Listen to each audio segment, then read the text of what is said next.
Welcome to the Salmon Runs YouTube. Enjoy the video. You start inside the costume editor, switch to vector mode and open the reshape tool. Once done, zoom in to 200% or more so tiny spikes are clear. You want to identify the thorn node, the sharp, extra vertex that makes the outline spike.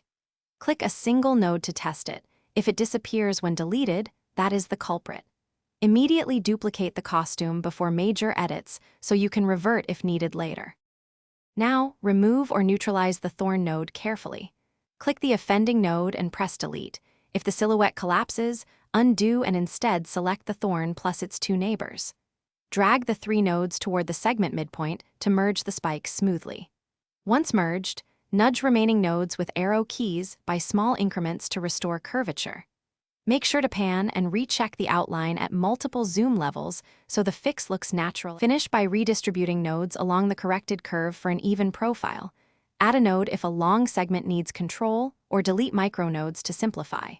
Once done, test the sprite on stage at 100% and run common rotations or size changes to confirm no new thorns appear.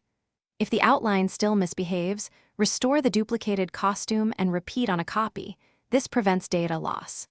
A key tip: when edits distort shape, undo and try merging neighbors, rather than mass deleting nodes. Thanks for watching. Consider subscribing if we helped you.